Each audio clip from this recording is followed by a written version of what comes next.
ప్రభు వాక్యంలోనికి మనం వెళదాం. దేవుని యొక్క వాక్యాన్ని మనం చదువుకుందామండి. ದೇವರ ವಾಕ್ಯವನ್ನು ನಾವು ಓದಿಕೊಳ್ಳೋಣ. పరమగీతములు ಪರಮಗೀತೆಗಳು 8వ అధ్యాయము 8ನೇ ಅಧ್ಯಾಯ 10వ వచనాన్ని చదువుకుందాం. 10ನೇ ವಚನವನ್ನು ಓದಿಕೊಳ್ಳೋಣ. చదవండి. అందువలన అతని దృష్టికి నేను క్షేమము నొందిన తగిన దాననైతిని. ఈ వాక్యంలో మనం గమనించినట్లయితే, ಈ ವಾಕ್ಯ ಭಾಗದಲ್ಲಿ ನಾವು ಗಮನಿಸುವುದಾದ್ರೆ, నేను ప్రాకారం వంటి దాననైతిని, ನಾನು ಕೋಟೆಯ ಅಂತವನಾಗಿದ್ದೇನೆ. అతని దృష్టికి నేను క్షేమము పొంది ఉన్నాను. ಆತನ ದೃಷ್ಟಿಯಲ್ಲಿ ನಾನು ಕ್ಷೇಮವನ್ನು ಹೊಂದಿದ್ದೇನೆ. క్షేమము అనే మాటను మనం గమనించినట్లయితే, ಕ್ಷೇಮವು ಎಂಬುದಾಗಿ ಮಾತನ್ನು ನಾವು ಗಮನಿಸುವುದಾದ್ರೆ, ఆ వాక్యంలో మనం పరిశీలించినట్లయితే, ವಾಕ್ಯದಲ್ಲಿ ನಾವು ಅಧ್ಯಯನ ಮಾಡುವುದಾದ್ರೆ, నేను ప్రాకారము వంటి దాననైతిని, ನಾನು ಕೋಟೆಯ ಬುರುಜು ಅಂತವನಾಗಿದ್ದೇನೆ. ఆ ప్రాకారము చూడండి, క్షేమాన్ని కలగజేసినట్లుగా, కాపుదలను అనుగ్రహించినట్లుగా, ಆ ಒಂದು ಕೋಟೆಯು ಅದು ಕ್ಷೇಮವನ್ನು ಉಂಟು ಮಾಡುವ ರೀತಿಯಲ್ಲಿ అతని దృష్టికి నేను క్షేమము నొంది ఉన్నాను. ಆತನ ದೃಷ್ಟಿಯಲ್ಲಿ ನಾನು ಕ್ಷೇಮದಿಂದಿದ್ದೇನೆ. దేవుని దృష్టి యందు ದೇವರ ದೃಷ್ಟಿಯಲ್ಲಿ మనము క్షేమము పొందుకోవాలి. ನಾವು ಕ್ಷೇಮದಿಂದ ಇರಬೇಕಾಗಿದೆ. మన ప్రభువైన యేసుక్రీస్తు ನಮ್ಮ ಕರ್ತನಾದ ಯೇಸು ಕ್ರಿಸ್ತನು క్షేమము అనుగ్రహించేవాడు. ನಮಗೆ ಕ್ಷೇಮವನ್ನು ಕೊಡುವಾತನಾಗಿದ್ದಾನೆ. దేవుడే మనకు ఒక ప్రాకారముగా ఉండువాడు. ದೇವರು ನಮಗೆ ಕೋಟೆಯಾಗಿ ಇರುವಾತನಾಗಿದ್ದಾನೆ. దేవుని దృష్టిలో మనము క్షేమకరమైన మార్గాలలో మనం నడిపించబడాలి. ದೇವರ ಕನುದೃಷ್ಟಿಯಲ್ಲಿ ಕ್ಷೇಮಕರವಾದ ಮಾರ್ಗದಲ್ಲಿ ನಾವು ನಡೆದುಕೊಂಡು ಹೋಗಬೇಕು. ఈ దినాన మనం గమనించినట్లయితే, ಈ ದಿನದಲ್ಲಿ ನಾವು ಗಮನಿಸುವುದಾದ್ರೆ, క్షేమం అనే మాట కరువైపోయింది. ಕ್ಷೇಮ ಅಥವಾ ಸಮಾಧಾನ ಎಂಬುವ ಮಾತು ಅದು ಕಾಣುವಂತದಾಗಲಿಲ್ಲ. క్షేమం అనే మాట మనిషికి చాలా దూరంగా వెళ్ళిపోయింది. ನನಗೆ ಕ್ಷೇಮವಾಗಿದ್ದೇನೆ ಎಂಬ ಒಂದು ಮಾತು ಈಗಿನ ಜನಮಾನಗಳಲ್ಲಿ ಬಹಳ ಜನರಿಗೆ ದೂರವಾಗಿ ಕಾಣುವಂತದಾಗಿದೆ. క్షేమంగా ఉండాలి, దేవుని దృష్టిలో నేను క్షేమంగా ఉండాలనే ఆలోచన మనుషులకు ఇదేనా చాలా మందికి లేకుండా పోతుంది. ನಾನು ದೇವರ ದೃಷ್ಟಿಯಲ್ಲಿ ಸಮಾಧಾನವಾಗಿ ಕರ್ತನ ದೃಷ್ಟಿಯಲ್ಲಿ ಇದ್ದೇನೆ ಎಂಬುದಾಗಿ ಕಾಣುವಂತದಾಗಿರಲಿಲ್ಲ.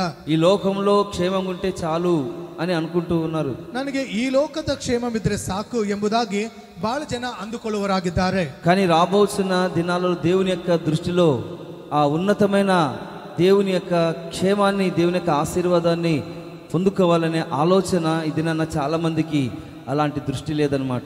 ಬರುವಂತ ದಿನಮಾನಗಳಲ್ಲಿ ನಾನು ದೇವರ ಸಮಾಧಾನವನ್ನು ಹೊಂದಿಕೊಳ್ಳಬೇಕು ಎಂಬ ಆಸೆ ಈ ದಿನಮಾನಗಳಲ್ಲಿ ಯಾರಿಗೂ ಅದು ಕಾಣುವಂಥದ್ದಿಲ್ಲ. ఈ లోకంలో ఉంటే చాలు, కొద్దిగా బ్రతుకుతే చాలు, బ్రతికి తర్వాత ఏమైపోతుందో తెలియని యొక్క స్థితిలో ఈ దినాన చాలా మంది జీవిస్తూ ఉన్నారు. ನಾನು ಈ ಲೋಕದಲ್ಲಿ ಇದ್ದಾಗ ಸಮಾಧಾನದಿಂದ ಸಾಕು, ಮುಂದೆ ನನ್ನ ಜೀವನದಲ್ಲಿ ಏನಾಗ್ತದೋ ಎಂಬುದಾಗಿ ತಿಳಿಯದ ರೀತಿಯಲ್ಲಿ ಜೀವಿಸ್ತಾ ಇದ್ದಾರೆ. దేవుని సన్నిధిలో శాశ్వతమైన జీవం ఉన్నది, క్షేమం ఉన్నదని ఈ దినాన మనం గ్రహించాలి. ದೇವರ ಸನ್ನಿಧಾನದಲ್ಲಿ ಶಾಶ್ವತವಾದ ಜೀವವಿದೆ, ಸಮಾಧಾನವಿದೆ ಎಂಬುದನ್ನು ಈ ದಿನದಲ್ಲಿ ನಾವು ಅರ್ಥ ಮಾಡಿಕೊಳ್ಳಬೇಕು. ఈ లోకంలో మనం గమనించి అందరూ క్షేమమును అనుభవించలేకపోతూ ఉన్నారు.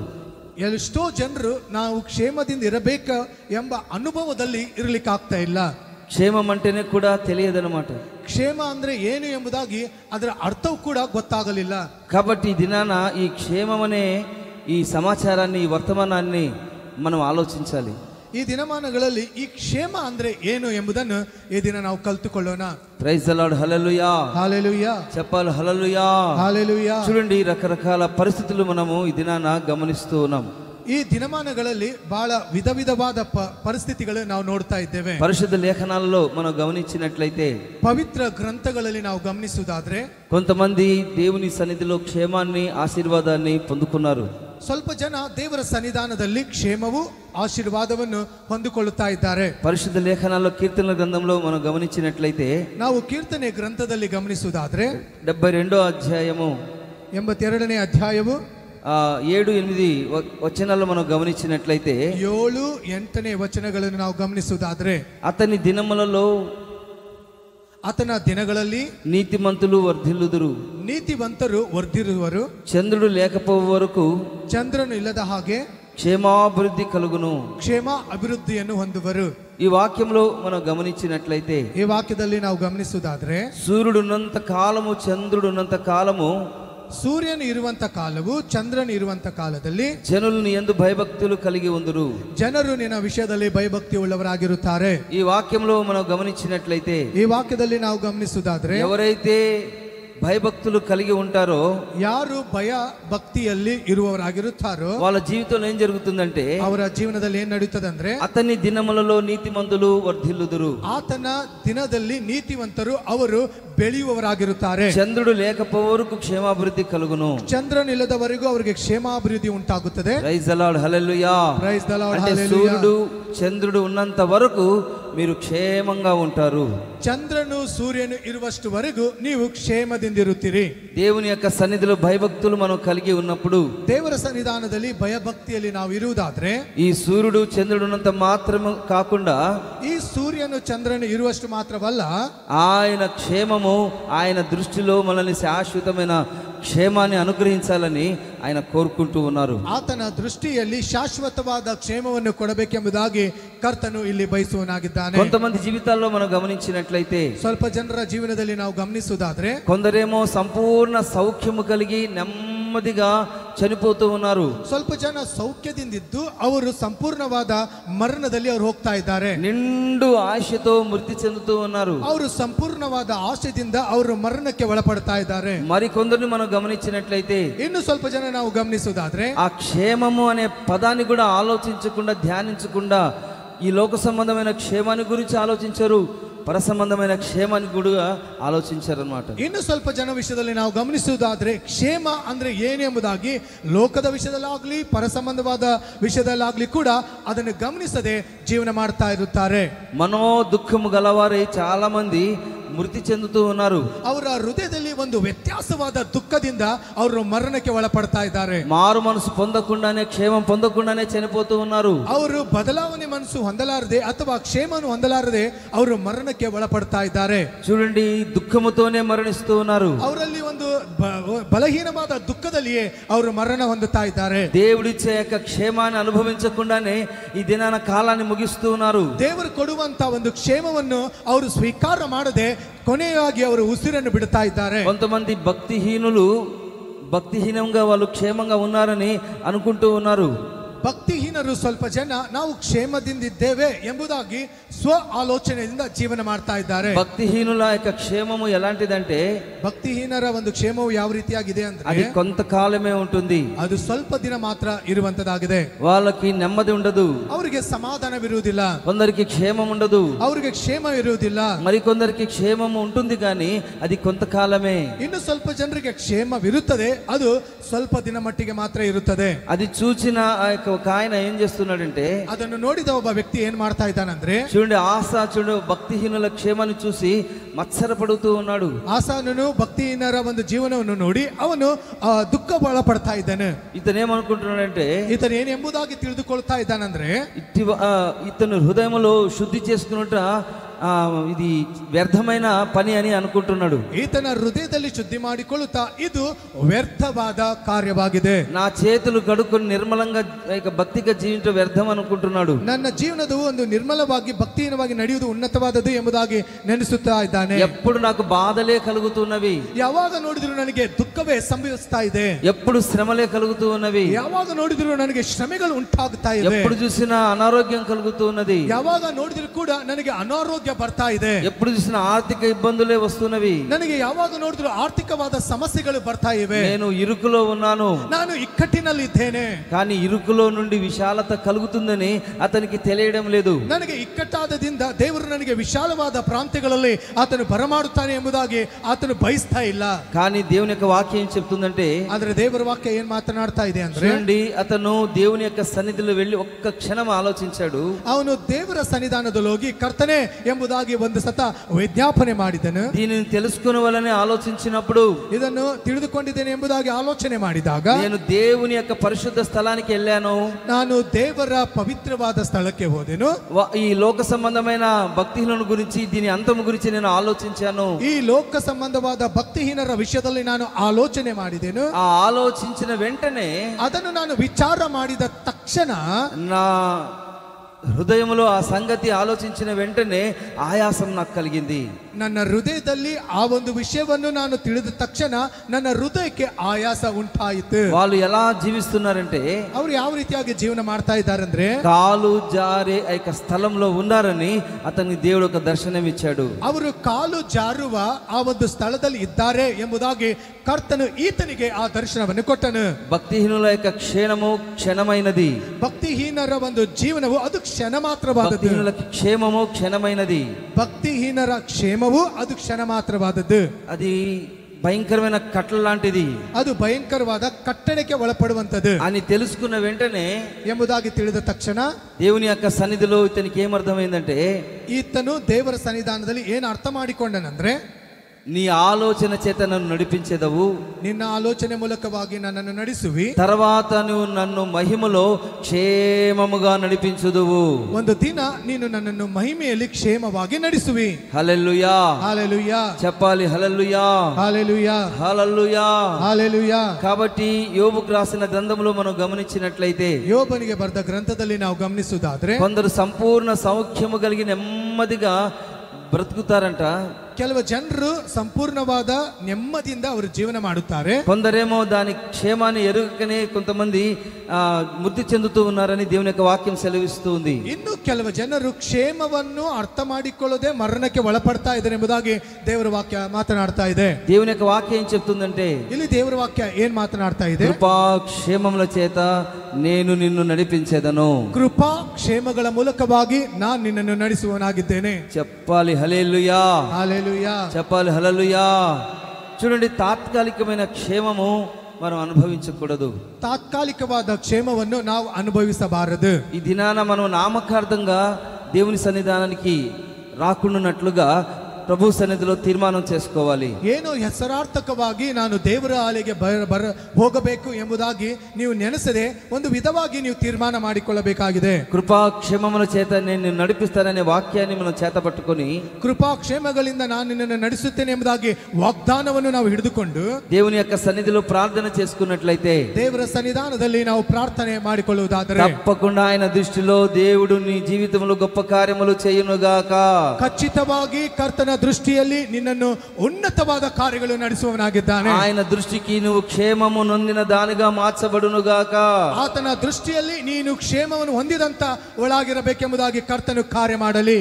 ఆయన నీ చుట్టూ ఆయన ప్రాకారం నుంచి నీకు క్షేమముగా నడిపించబడునుగాక.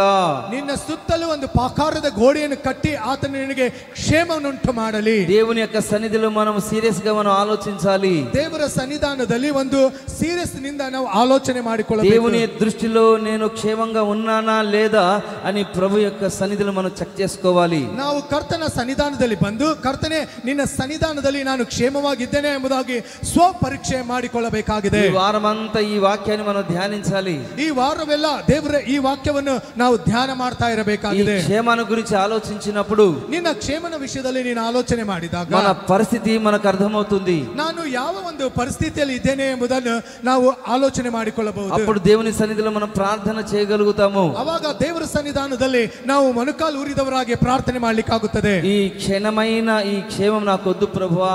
ಅಯ್ಯ, ಈ ಕ್ಷಣ ಮಾತ್ರದಲ್ಲಿರುವ ಕ್ಷೇಮವು ನನಗೆ ಬೇಕಾಗಿಲ್ಲ ಕರ್ತನೆ. భక్తిహీనుల క్షేమం నాకొద్దు ప్రభువా. ಭಕ್ತಿಹೀನರಿಗೆ ಇರುವಂತ ಆ ಕ್ಷೇಮ ನನಗೆ ಬೇಕಾಗಿಲ್ಲ ಕರ್ತನೆ. క్షేమంగా ఈ లోకంలో నేను మీ మార్గాల్లో నడిపించబడాలి. ನಾನು ಕ್ಷೇಮವಾಗಿದ್ದುಕೊಂಡು ನಿನ್ನ ಮಾರ್ಗದಲ್ಲಿ ನಾನು ನಡೆಯುವನಾಗಿರಬೇಕು. ఈ తాత్కాలికమైన క్షేమం నాకొద్దు ప్రభువా. ಈ ತಾತ್ಕಾಲಿಕವಾದ ಕ್ಷೇಮವು ಕರ್ತನೆ ನನಗೆ ಬೇಕಾಗಿಲ್ಲ ಕರ್ತನೆ. ఇలాంటి తాత్కాలికమైన క్షేమం నాకు దూరమవునుగాక. ಇಂಥ ತಾತ್ಕಾಲಿಕವಾದ ಕ್ಷೇಮವು ನನ್ನಿಂದ ಅದು ದೂರ ಓಡಿಯುವಂತದಾಗಿರಲಿ. చెప్పాలి హల్లెలూయా, హల్లెలూయా, చెప్పాలి హల్లెలూయా. ఈ తాత్కాలికమైన క్షేమము మన జీవితం నుంచి తొలగించబడినట్లుగా, ಈ ತಾತ್ಕಾಲಿಕವಾದ ಕ್ಷೇಮವು ನಮ್ಮ ಜೀವನದಿಂದ ಅದು ದೂರವಾಗುವಂತೆ దేవుని యొక్క సన్నిధిలో ఎవరు క్షేమాన్ని పొందుకుంటారు? ದೇವರ ಸನ್ನಿಧಾನದಲ್ಲಿ ಯಾರು ಕ್ಷೇಮವನ್ನು ಹೊಂದಿಕೊಳ್ಳುತ್ತಾರೋ? ఈ శాశ్వతమైన ఈ యొక్క క్షేమాన్ని ఎవరు అనుభవిస్తారు, ఎవరు పొందుకుంటారు, ఎలా పొందుకోవాలి, ఏ విధంగా మనం మార్గాలు నడిపించబడాలనేది ఈ దినం నేర్చుకోవాలండి. ಈ ತಾತ್ಕಾಲಿಕವಾದ ಕ್ಷೇಮವು ಯಾರು ಹೊಂದಿಕೊಳ್ಳುತ್ತಾರೆ, ಯಾರು ಅದರಲ್ಲಿ ನಡೆಯುತ್ತಾರೆ ಎಂಬುದನ್ನು ಈ ದಿನ ನಾವು ಕಲಿತುಕೊಳ್ಳೋಣ. ఈ శాశ్వతమైన క్షేమాన్ని ఎలా పొందుకోవాలి అని దేవుని యొక్క సన్నిధిలో ప్రార్థన చేసినట్లయితే, ಈ ಶಾಶ್ವತವಾದ ಕ್ಷೇಮವನ್ನು ನಾನು ಯಾವ ರೀತಿ ಹೊಂದಿಕೊಳ್ಳಬೇಕು ಎಂಬುದಾಗಿ ಕರ್ತನ ಸನ್ನಿಧಾನದಲ್ಲಿ ನೀನು ಪ್ರಾರ್ಥಿಸುವುದಾದರೆ, దేవుని యొక్క వాక్యం మనతో మాట్లాడుతూ ఉంది.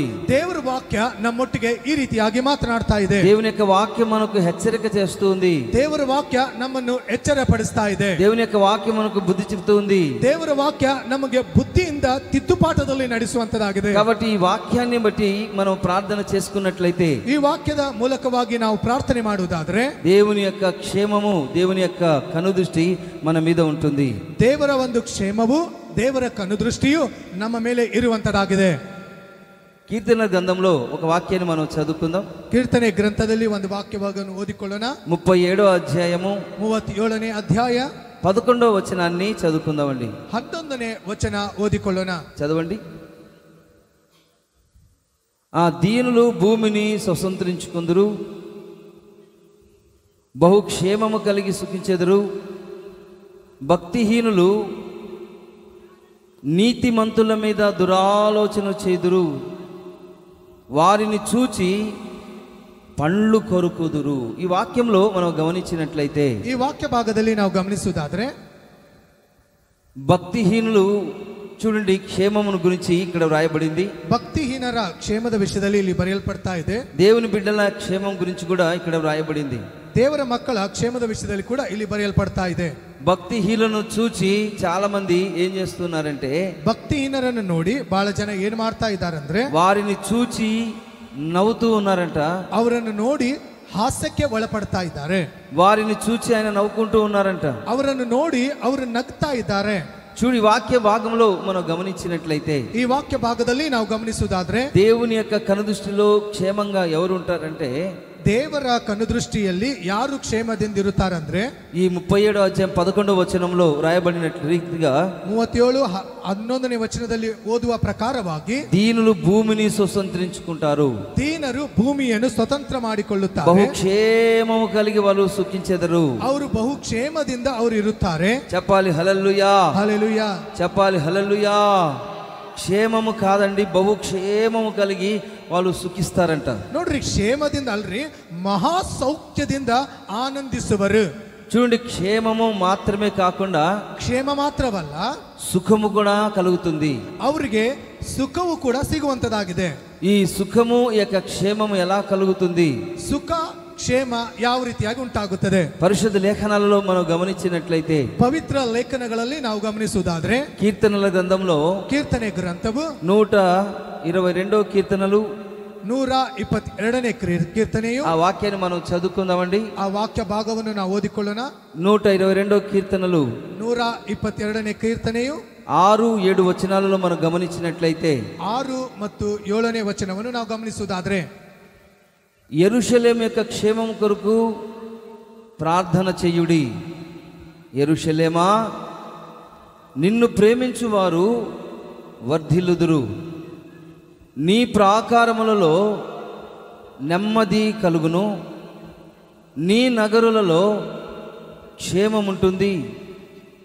నా సహోదరుల నిమిత్తము, నా సహవాసుల నిమిత్తమును నీకు క్షేమము కలుగుతుంది అని నేను అందును. నీ దేవుడైన యెహోవా మందిరం నిమిత్తము నీకు మేలు చేయ ప్రయత్నించేదను. హల్లెలూయా, హల్లెలూయా, చెప్పాలి హల్లెలూయా, హల్లెలూయా. చూడండి, ఈ కీర్తన గ్రంథంలో మనం గమనించినట్లయితే, ನೋಡ್ರಿ, ಈ ಕೀರ್ತನೆ ಗ್ರಂಥದಲ್ಲಿ ನಾವು ಗಮನಿಸುವುದಾದ್ರೆ, దేవుని యొక్క మందిరానికి వెళదామని జనులు అనుకున్నప్పుడు, ದೇವರ ಮಂದಿರಕ್ಕೆ ಹೋಗೋಣ ಎಂಬುದಾಗಿ ಜನರು ಅಂದುಕೊಂಡಾಗ, ఈ కీర్తనకారుడు దావీదు కూడా ఏమంటున్నాడంటే, ಈ ಕೀರ್ತನೆ ಬರೆದಂತ ದಾವಿದನು ಏನ್ ಹೇಳ್ತಾ ಇದ್ದಾನಂದ್ರೆ, నేను కూడా ఆ విధంగా సంతోషిస్తాను. ನಾನು ಕೂಡ ನನ್ನ ಹೃದಯದಲ್ಲಿ ಉಲ್ಲಾಸಗೊಳ್ಳುವವನಾಗಿದ್ದೇನೆ. జనులందరూ మందిరానికి వెళ్దామని అనుకున్నప్పుడు, ಎಲ್ಲಾ ಜನರು ಆಲಯಕ್ಕೆ ಹೋಗಬೇಕು ಎಂಬುದಾಗಿ ಅವರ ಹೃದಯದಲ್ಲಿ ನೆನೆಸಿದಾಗ, నేను సంతోషించి తిని, ನಾನು ಉಲ್ಲಾಸಗೊಂಡಿದ್ದೇನೆ. కాబట్టి ఎవరైతే దేవుని యొక్క సన్నిధానానికి వచ్చి ಯಾರು ದೇವರ ಸನ್ನಿಧಾನಕ್ಕೆ ಬಂದು ಯೆರೂಷಲೇಮ್ యొక్క క్షేమం కోరుకుంటారో, ಯೆರೂಸಲೇಮಿನ ಶುಭಕ್ಕಾಗಿ ಪ್ರಾರ್ಥಿಸುವರು, ఈ సంఘ క్షేమాన్ని ఎవరైతే కోరుకుంటారో, ಈ ಸಭೆಯ ಕ್ಷೇಮಕ್ಕಾಗಿ ಯಾರು ಬಯಸುತ್ತಾರೋ వాళ్ళ యొక్క జీవితాలలో ఒక సుఖము క్షేమము ఉంటుందన్నమాట. ಅವರ ಒಂದು ಜೀವನದಲ್ಲಿ ಸೌಭಾಗ್ಯ ಉಂಟಾಗುತ್ತದೆ. వాళ్ళ యొక్క గుమ్మములో ఎవరైతే దేవుని యొక్క గుమ్మములో ప్రవేశిస్తారో, ಯಾರು ಕರ್ತನ ಪಾಳೆ ಗೋಡೆಗಳಲ್ಲಿ ಪ್ರವೇಶಿಸುತ್ತಾರೋ వాళ్ళు క్షేమము కలిగి ఉంటారు. ಅವರಿಗೆ ಶುಭ ಉಂಟಾಗುತ್ತದೆ. వాళ్ళ సరిహద్దులలో క్షేమం ఉంటుంది, ಅವರ ಒಂದು ಪಾಳೆ ಗೋಡೆಗಳಲ್ಲಿ ಕ್ಷೇಮ ಉಂಟಾಗುತ್ತದೆ, నెమ్మది ఉంటుంది. ಅವರಿಗೆ ನೆಮ್ಮದಿ ಇರುತ್ತದೆ. కాబట్టి మన కుటుంబాలలో, మన ప్రాకారములలో నెమ్మది కలుగునట్లుగా ನಮ್ಮ ಕುಟುಂಬದಲ್ಲಿ ನೆಮ್ಮದಿಯು ಇರುವಂತೆ దేవుని యొక్క సన్నిధిని మనం ప్రేమించాలి. ದೇವರ ಸನ್ನಿಧಾನವನ್ನು ನಾವು ಪ್ರೀತಿ ಮಾಡಬೇಕು. ఈ యెరూషలేమును గురించి మనం ప్రార్థన చేయాలి. ನಾವು ಯೆರೂಸಲೇಮಿನ ನಿಮಿತ್ತವಾಗಿ ಪ್ರಾರ್ಥಿಸಬೇಕಾಗಿದೆ.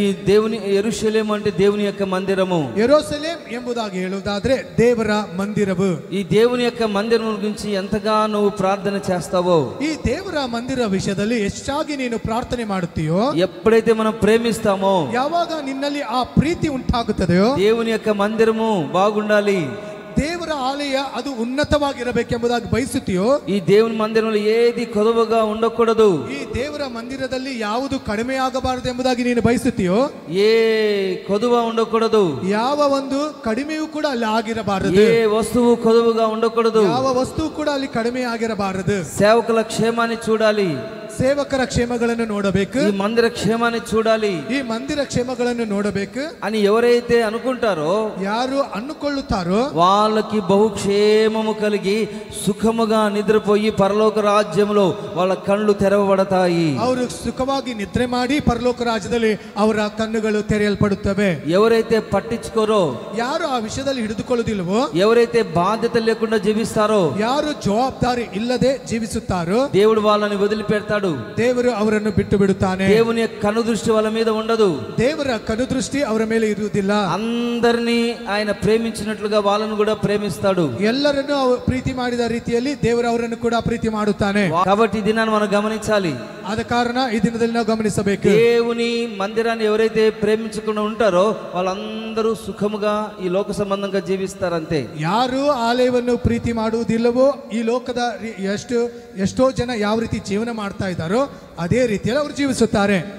ఎవరైతే దేవుని మందిరం కంటే ఎక్కువగా ప్రేమించకూడదు, ಯಾರಾದ್ರೂ ದೇವರ ಮಂದಿರಕ್ಕಿಂತ ಹೆಚ್ಚಾಗಿ ಯಾರು ಪ್ರೀತಿ ಮಾಡಬಾರದು. కాబట్టి దేవుని యొక్క మందిరాన్ని మనం ప్రేమించాలి. ನಾವು ದೇವರ ಆಲಯವನ್ನು ಪ್ರೀತಿ ಮಾಡಬೇಕು. చెప్పాలి హల్లెలూయా, హల్లెలూయా, హల్లెలూయా, హల్లెలూయా. ఎవరైతే దీనత్వం కలిగి ఉంటారో, ಯಾರು ದೀನ ಸ್ವಭಾವದಲ್ಲಿರುತ್ತಾರೋ వాళ్ళ సంవత్సరములు గడుచు సంవత్సరాలంతా సుఖజీవంతో నడిపించబడుతూ ఉంటారు. ಅವರ ನಡೆಯುವಂತ ಜೀವನವೆಲ್ಲ ಸುಖದಿಂದ ಜೀವಿಸುವವರಾಗಿರುತ್ತಾರೆ. కాబట్టి ఈ విషయాన్ని మనం గమనించి, ಈ ವಿಷಯವನ್ನು ನಾವು ಗಮನಿಸಿ దేవుని ప్రేమించేవారు, దేవుని సంఘాన్ని ప్రేమించేవారు మాత్రమే దేవుని కనుదృష్టిలో వాళ్ళు క్షేమం కలిగి పరలోక రాజ్యంలో నిత్య సుఖ శాంతులతో వర్ధిల్లుతూ ఉంటారు. ದೇವರ ಆಲಯವನ್ನು ಪ್ರೀತಿ ಮಾಡಿ ಇರುವವರಿಗೆ ಪರಲೋಕ ರಾಜ್ಯದಲ್ಲಿ ನಿತ್ಯ ಆನಂದದಲ್ಲಿ ಅವರು ಜೀವಿಸುವವರಾಗಿರುತ್ತಾರೆ. ఏదో ఆదివారం రోజు వచ్చి పోవడం కాదు గాని, ಏನೋ ರವಿವಾರ ದಿನ ನಾನು ಬಂದೇ ಹೋದೆ ಎಂಬುದಾಗಲ್ರಿ. కొంతమంది ఏమీ పట్టించుకోరన్నమాట. ಸ್ವಲ್ಪ ಜನ ಏನು ಅದನ್ನು ಹಿಡಿದುಕೊಂಡು ಹೋಗುವುದಿಲ್ಲ. మందిరంలో ఏం పని జరుగుతుందో పట్టించుకోరు.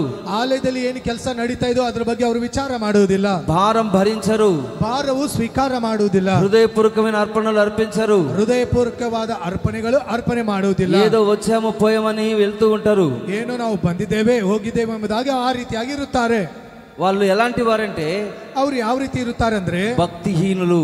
ಭಕ್ತಿಹೀನರಾಗಿದ್ದಾರೆ. భక్తిహీనుల యొక్క క్షేమాన్ని చూడండి, తాత్కాలికము.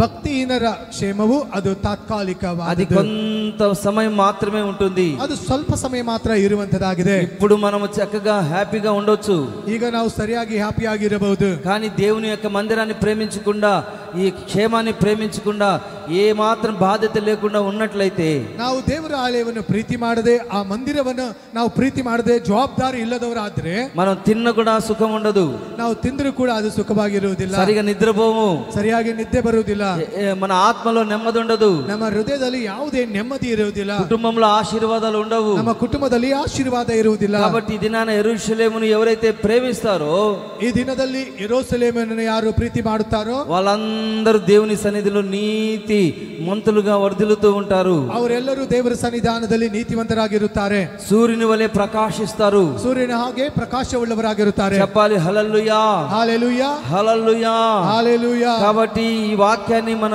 జీవితంలో వ్యర్థమైపోకుండానట్లుగా ಆದ ಕಾರಣ ಈ ವಾಕ್ಯವು ನಮ್ಮ ಜೀವನದಲ್ಲಿ ವ್ಯರ್ಥವಾಗಿ ಹೋಗದೆ మనము శక్తికి మించి ఈ పరిచర్యలో ముందుకు సాగాలి. ನಾವು ಶಕ್ತಿಗೆ ಮೀರಿ ಈ ಒಂದು ಸೇವೆಯಲ್ಲಿ ಸಾಗುವವರಾಗಿರಬೇಕು. శక్తికి మించి మనము మన ప్రాణాన్ని ఈ సంఘం నిమిత్తం మనం అర్పించాలి. ಶಕ್ತಿಗೆ ಮೀರಿ ನಮ್ಮ ಪ್ರಾಣವನ್ನು ಈ ಸಭೆಗಾಗಿ ನಾವು ಕೊಡುವವರಾಗಿರಬೇಕು. ఎవరైతే మన ప్రాణాన్ని దక్కించుకోకుండా ఈ ప్రాణాన్ని దేవుని మందిరం కోసం పెడతామో, ಯಾರು ತಮ್ಮ ಪ್ರಾಣವನ್ನು ಸ್ವೀಕಾರ ಮಾಡದೆ ದೇವರ ಆಲಯಕ್ಕಾಗಿ ಸಮರ್ಪಣೆ ಮಾಡುತ್ತಾರೋ వాళ్ళు మాత్రమే పరలోక రాజ్యంలో కనబడతారు. ಅವರು ಮಾತ್ರ ಪರಲೋಕ ರಾಜ್ಯದಲ್ಲಿ ಅದು ಹೊಂದುವವರಾಗಿರುತ್ತಾರೆ. అలా దేవుడు మన జీవితంలో అలాంటి క్షేమాన్ని అనుగ్రహించునుగాక.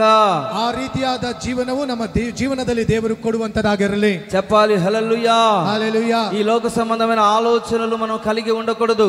ಈ ಲೋಕ ಸಂಬಂಧವಾದ ಆಲೋಚನೆಯು ನಮ್ಮ ಜೀವನದಲ್ಲಿ ಇರಬಾರದು. ఈ లోక సంబంధమైన బుద్ధి మనం కలిగి ఉండకూడదు. ಲೋಕ ಸಂಬಂಧವಾದ ಬುದ್ಧಿ ನಮ್ಮಲ್ಲಿ ಇರಬಾರದು. శరీర సంబంధమైన బుద్ధి మనలో నుంచి తొలగించుకోవాలి. ಶರೀರ ಸಂಬಂಧವಾದ ಬುದ್ಧಿ ನಮ್ಮಿಂದ ಹೊರುವಂತದಾಗಿರಬೇಕು. పైనున్న వాటి మీదనే మనం మనసు ఉంచుకోవాలి. ಯಾವಾಗಲೂ ಮೇಲಿರುವ ವಿಷಯಗಳಲ್ಲಿ ನಾವು ಮನಸ್ಸಿಡುವವರಾಗಿರಬೇಕು. ఈ లోక సంబంధమైన క్షేమాన్ని గురించి మనం ఆలోచించకూడదు. ಈ ಲೋಕ ಸಂಬಂಧವಾದ ಕ್ಷೇಮದ ವಿಷಯದಲ್ಲಿ ನಾವು ಆಲೋಚನೆ ಮಾಡಬಾರದು. అలా ఆలోచించినట్లయితే ಆ ರೀತಿಯಾಗಿ ಆಲೋಚನೆ ಮಾಡುವುದಾದರೆ మీరందరూ పప్పులో కాలి వేసినట్లు, ನೀವೆಲ್ಲ ಬ್ಯಾಳಿನಲ್ಲಿ ಕಾಲು ಹಾಕಿದವರಾಗಿದ್ದೀರಿ. వాళ్ళందరూ అమాయకులు.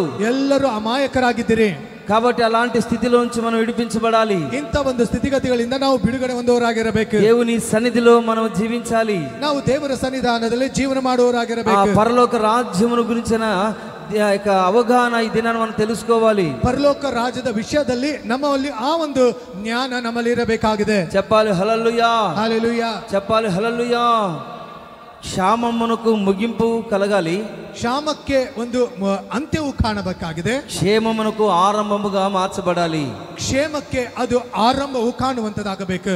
చూడండి, క్షామమంతా తొలగిపోవాలి. ಎಲ್ಲಾ ಕ್ಷಾಮವು ಅದು ಅಂತ್ಯವಾಗಬೇಕಾಗಿದೆ. ప్రతి విధమైన క్షామము, ప్రతి విధమైన దరిద్రత యేసు నామములో తొలగించబడాలి. ಪ್ರತಿ ಒಂದು ವಿಧವಾದ ಇಕ್ಕಟ್ಟುತನ ಕರ್ತನಾದ ಯೇಸು ಕ್ರಿಸ್ತನ ನಾಮದಲ್ಲಿ ಅದು ಬಿಡುಗಡೆ ಆಗಬೇಕು. ఈ క్షేమము మనలో దేవుడు ప్రారంభించాడు.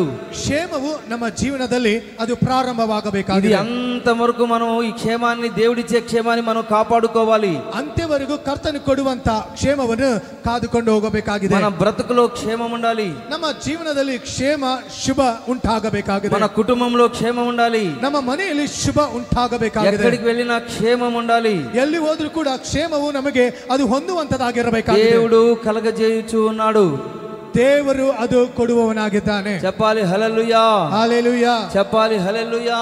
హల్లెలూయా. క్షామము తొలగిపోవునుగాక, ಕ್ಷಾಮವು ಬಿಡುಗಡೆ ಆಗಲಿ. పిసినారితనము తొలగిపోవునుగాక. ನಾವು ಕೊಡಲಿಕ್ಕೆ ಆಗದಂತ ಕಾರ್ಯವು ಅದು ಬಿಡುಗಡೆ ಆಗಬೇಕಾಗಿದೆ. దేవుడు ఈ దరిద్రతను దేవుడు తొలగించునుగాక. ಈ ಒಂದು ಬಲಹೀನತೆ ದೇವರು ಬಿಡುಗಡೆ ಮಾಡುವಂತದಾಗಿರಲಿ. చెప్పాలి హల్లెలూయా, హల్లెలూయా, చెప్పాలి హల్లెలూయా. హల్లెలూయా. యెరూషలేములో మనం వర్ధిల్లాలి. ಯೆರೂಸಲೇಮಿನಲ್ಲಿ ನಾವು ಉದ್ಧಾರವಾಗಬೇಕಾಗಿದೆ. ఈ ప్రాకారములో నెమ్మది ఉన్నది. ಈ ಪ್ರಾಕಾರದಲ್ಲಿ ನಮಗೆ ನೆಮ್ಮದಿ ಇರುವಂತದಾಗಿದೆ. మన గుమ్మములో నెమ్మది ఉన్నది. ನಮ್ಮ ಒಂದು ಕೋಟೆಯಲ್ಲಿ ಅದು ನೆಮ್ಮದಿ ಇರುವಂತದಾಗಿದೆ. ఈ నెమ్మదిని, క్షేమాన్ని ప్రభు మనకు అనుగ్రహించినట్లుగా ಈ ಒಂದು ನೆಮ್ಮದಿ ಕ್ಷೇಮವನ್ನು ದೇವರು ನಮಗೆ ಕೊಡುವಂತೆ దేవుని దృష్టిలో మనం ఉండునుగాక. ಕರ್ತನ ದೃಷ್ಟಿಯಲ್ಲಿ ನಾವು ಇರಬೇಕಾಗಿದೆ. చెప్పాలి హల్లెలూయా, హల్లెలూయా. రెండవదిగా మనం గమనించినట్లయితే, ಎರಡನೇದಾಗಿ ನಾವು ಗಮನಿಸುವುದಾದ್ರೆ ఏ విధంగా శాశ్వతమైన క్షేమాన్ని మనం పొందుకుంటాము. ಯಾವ ಒಂದು ವಿಧಾನದಲ್ಲಿ ಶಾಶ್ವತವಾದ ಕ್ಷೇಮವನ್ನು ಹೊಂದಲಿಕ್ಕಾಗುತ್ತದೆ. కొరింథీయులు రాసిన మొదటి పత్రిక ಕೊರಿಂಥದವರಿಗೆ ಬರೆದ ಮೊದಲನೇ ಪತ್ರಿಕೆ 10వ అధ్యాయము 10ನೇ ಅಧ್ಯಾಯ 23వ వచనాన్ని చదువుకుందామండి. 23ನೇ ವಚನ ಓದಿಕೊಳ್ಳೋಣ. అన్ని విషయముల యందు నాకు స్వాతంత్రము కలదు గాని అన్నియు చేయదనివి కావు. అన్నిటి యందు నాకు స్వతంత్రము కలదు గాని అన్నియు క్షేమాభివృద్ధి కలగజేయవు.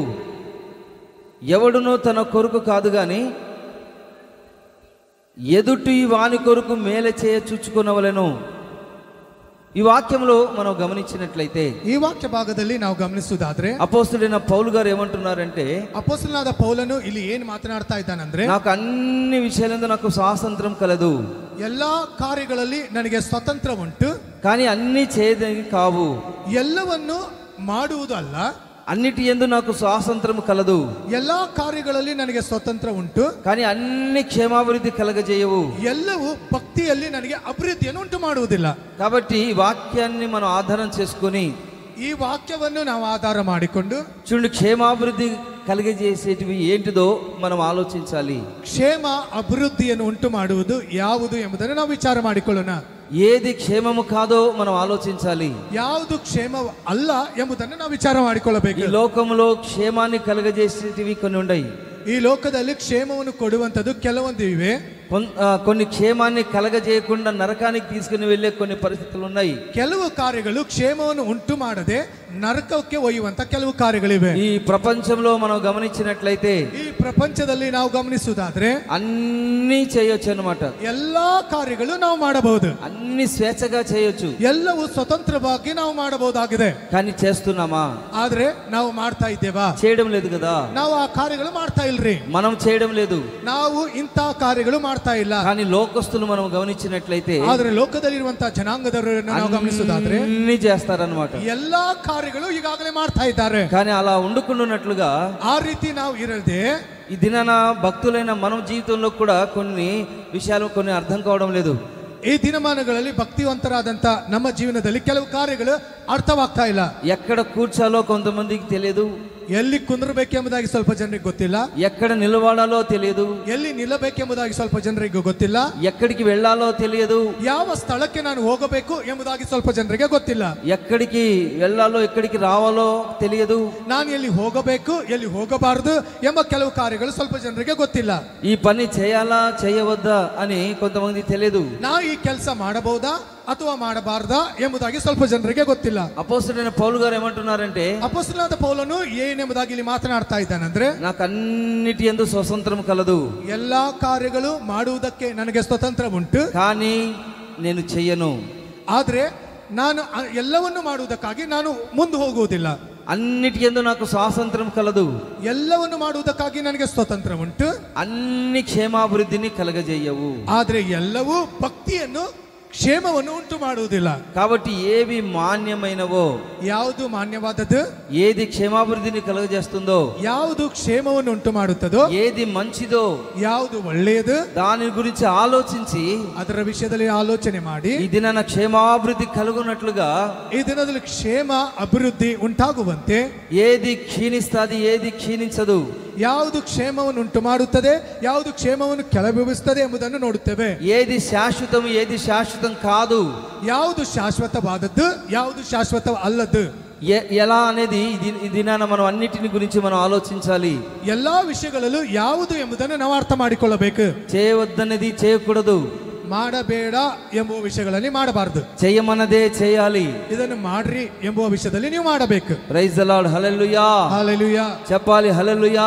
హల్లెలూయా. మన సొంత ఆలోచనలు మనం చేయకూడదు, ನಮ್ಮ ಸ್ವಂತ ವಿಚಾರದ ಮೂಲಕವಾಗಿ ಯಾವ ಕಾರ್ಯವೂ ಮಾಡಬಾರದು. చేయమన్నదే చేయాలి. ಇದನ್ನು ಮಾಡು ಎಂಬುದಾಗಿ ಹೇಳುವುದಾದ್ರೆ ನೀವು ಮಾಡಬೇಕು. చేయవద్దన్నది మనం చేయకూడదు. ಇದನ್ನು ಮಾಡಬೇಡ ಎಂಬ ವಿಷಯಗಳಲ್ಲಿ ನೀವು ಕೈ ಹಾಕುವುದಕ್ಕೆ ಹೋಗಬಾರದು. కొంతమందిని మనం గమనించినట్లయితే ಸ್ವಲ್ಪ ಜನರನ್ನು ನಾವು ಗಮನಿಸುವುದಾದ್ರೆ ఇది చెయ్యొద్దయ్యా అంటే అదే చేస్తారన్నమాట. ಇದನ್ನು ಮಾಡಬೇಡಪ್ಪ ಎಂಬುದಾಗಿ ಹೇಳುವುದಾದ್ರೆ ಅದನ್ನು ಮಾಡ್ತಾರೆ. అప్పుడు మీకు క్షేమం కలగదు, ಅವಾಗ ನಿನಗೆ ಶುಭ ಅಥವಾ ಕ್ಷೇಮ ಉಂಟಾಗುವುದಿಲ್ಲ. దేవునికి దూరం అయిపోతారు, ನೀನು ದೇವರಿಂದ ದೂರವಾಗಿ ಹೋಗುತ್ತೆ, దేవుని కృప దూరం అయిపోతుంది, ಕರ್ತನ ಕೃಪೆ ನಿನ್ನಿಂದ ದೂರವಾಗಿ ಹೋಗುತ್ತದೆ. నా ఇష్టం అనుకున్న వాళ్ళకి ప్రయోజనం ఉండదు, ನನ್ನ ಇಷ್ಟ ಎಂಬುದಾಗಿ ಬಯಸುವವರು ಅವರಿಗೆ ಯಾವುದೇ ಪ್ರಯೋಜನವಿರುವುದಿಲ್ಲ. ఏది మేలుకరనేదో ఈ దినాన మనం ఆలోచించుకోవాలి. ಯಾವುದು ಮೇಲು ಅಥವಾ ಯಾವುದು ಉತ್ತಮವಾದದ್ದು ಎಂಬುದನ್ನು ನಾವು ವಿಚಾರ ಮಾಡಬೇಕಾಗಿದೆ. Praise the Lord, praise the Lord. చెప్పాలి హల్లెలూయా. హల్లెలూయా. దీని విషయమై మనం ఏం చేయాలంటే ಈ ಒಂದು ವಿಷಯದಲ್ಲಿ ನಾವೇನು ಮಾಡಬೇಕಂದ್ರೆ ప్రభు సన్నిధిలో ప్రార్థన చేసుకోవాలి, ಕರ್ತನ ಸನ್ನಿಧಾನದಲ್ಲಿ ನಾವು ವಿಜ್ಞಾಪನೆ ಮಾಡಬೇಕಾಗಿದೆ. చెప్పాలి హల్లెలూయా. హల్లెలూయా. చెప్పాలి హల్లెలూయా. హల్లెలూయా. చూడండి, ఆదాము అవ్వలను ఏదెను తోటలో ప్రభు ఉంచారు. ಆದಾಮ ಅವರನ್ನು ಏದೆಂ ತೋಟದಲ್ಲಿ ಕರ್ತನು ಅಲ್ಲಿ ಇಟ್ಟನು. ఏదెను తోటలో ఉన్న వృక్ష ఫలాలన్నీ తినొచ్చు, ಏದೆಂ ತೋಟದಲ್ಲಿರುವ ಎಲ್ಲಾ ಮರದ ಹಣ್ಣುಗಳನ್ನು ಅವರು ಅಲ್ಲಿ ತಿನ್ನಬಹುದಾಗಿತ್ತು. అన్ని అన్ని పండ్లను దేవుడు ఏర్పాటు చేశాడు, నిర్మించి ఉన్నాడు. ಎಲ್ಲಾ ಮರದ ಹಣ್ಣುಗಳನ್ನು ಅಲ್ಲಿ ಸಿದ್ಧ ಮಾಡಲು ಇಡಲ್ಪಟ್ಟಿದೆ, ಎಲ್ಲವನ್ನು ಸ್ವೀಕಾರ ಮಾಡಿಕೊಳ್ಳಬಹುದು. ఒక్క దానిని మాత్రమే తినొద్దన్నాడు అన్నమాట. ಆದ್ರೆ ಒಂದು ಮರದ ಹಣ್ಣು ಮಾತ್ರ ನೀವು ತಿನ್ನಬೇಡ್ರಿ ಎಂಬುದಾಗಿ ದೇವರಲ್ಲಿ ಹೇಳಿದ್ದಾನೆ. దేవుడు ఆజ్ఞ ఇచ్చాడు. ದೇವರ ಅವ್ರಿಗೆ ಕೊಡಲ್ಪಟ್ಟಿರುವ ಆಜ್ಞೆ ಅದಾಗಿತ್ತು. ఏమి తినాలో ఏమి తినకూడదో ప్రభు చెప్పాడు. ಯಾವುದನ್ನು ತಿನ್ನಬೇಕು, ಯಾವುದನ್ನು ತಿನ್ನಬಾರದು ಕರ್ತನಲ್ಲಿ ಸ್ಪಷ್ಟವಾಗಿ ಮಾತನಾಡಿದನು. దేవుడు ముందుగానే చెప్పాడు. ದೇವರು ಮುಂದಾಗಿ ಆ ಮಾತನ್ನು ಮಾತನಾಡಿದನು. ఇవన్నీ తింటే నీకు క్షేమం కలుగుతుంది, సుఖం కలుగుతుంది. ಇವುಗಳನ್ನು ನೀನು ಸ್ವೀಕಾರ ಮಾಡುವುದಾದ್ರೆ ನಿನಗೆ ಸುಖ ಕ್ಷೇಮ ಉಂಟಾಗುತ್ತದೆ. కానీ ఈ మంచి చెడు ఆ యొక్క ఫలాలు ఎప్పుడైతే నువ్వు తింటావో వెంటనే నువ్వు మరణిస్తావు. ಒಳ್ಳೆಯದರ ಕೆಟ್ಟದರ ಹಣ್ಣನ್ನು ನೀನು ಯಾವಾಗ ತಿನ್ನುತ್ತೀಯೋ తక్షణ నేను మరణ ಹೊಂದುತ್ತಿ. కాబట్టి ఈ దినాన లోకంలో కూడా మనం గమనించినట్లయితే, ఈ దినದಲ್ಲಿ ಲೋಕದಲ್ಲಿ ನಾವು ಗಮನಿಸುವುದಾದ್ರೆ, ఈ సంఘ పరిచర్యలో కూడా మనం గమనించినట్లయితే, ಈ ಸಭೆಯ ಒಂದು ಸೇವೆಯನ್ನು ಕೂಡ ನಾವು ಗಮನಿಸುವುದಾದ್ರೆ ఏది చేయాలో ఏది చేయకూడదో మనం తెలుసుకోవాలి. ಯಾವುದು ಮಾಡಬೇಕು ಯಾವುದು ಮಾಡಬಾರದು ಎಂಬ ತಿಳಿದುಕೊಳ್ಳಬೇಕಾಗಿದೆ. దేవుని చిత్తానుసారంగా ఏమై ఉన్నదో మనం తెలుసుకోవాలి. ದೇವರ ಚಿತ್ತ ಏನಾಗಿದೆಯೋ ಎಂಬುದನ್ನು ನಾವು ತಿಳಿದುಕೊಳ್ಳಬೇಕಾಗಿದೆ. మనం ఇష్టం వచ్చేట్టు మనం చేయకూడదు. ನಮಗೆ ಇಷ್ಟ ಬಂದ ರೀತಿಯಲ್ಲಿ ನಾವು ಮಾಡಬಾರದು. దైవ సేవకుల్ని అడిగి ప్రతి పని చేయాలి.